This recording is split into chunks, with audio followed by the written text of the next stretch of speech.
Welcome to Lost in Revision. All of our content is public domain, literature, fairy tales, and folklore. We look at stories through an irreverent and lighthearted lens in our discussion episodes, and our daily stories are a fun way to listen to the original versions in a short format that can fit into most people's schedules.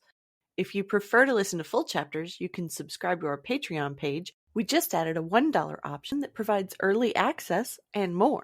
You can check the show notes for our Linktree page, where there are links to all of our public pages, ways to contact us, and all of our content.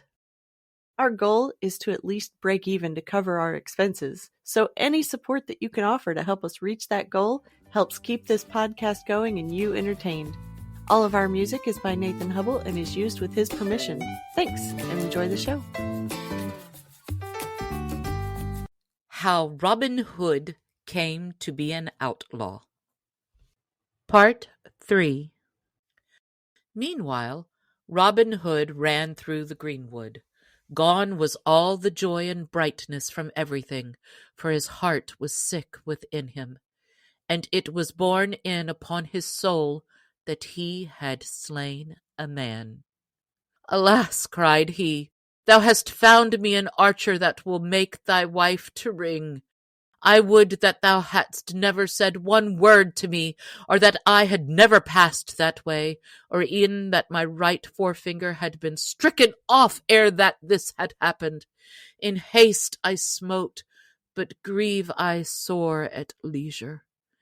And then, even in his trouble, he remembered the old saw that what is done, and the egg cracked cannot be cured.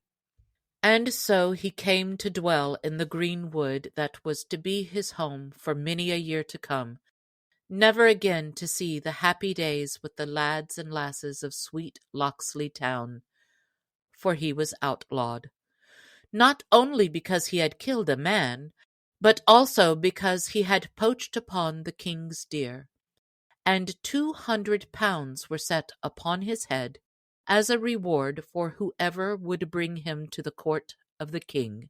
Now, the sheriff of Nottingham swore that he himself would bring this knave Robin Hood to justice, and for 2 reasons. First, because he wanted the 200 pounds, and next, because the forester that Robin Hood had killed was of kin to him. But Robin Hood lay hidden in Sherwood Forest for 1 year, and in that time there gathered around him many others like himself, cast out from other folk for this cause or for that. Some had shot deer in hungry winter-time, when they could get no other food, and had been seen in the act by the foresters, but had escaped, thus saving their ears. Some had been turned out of their inheritance, that their farms might be added to the king's lands in Sherwood Forest.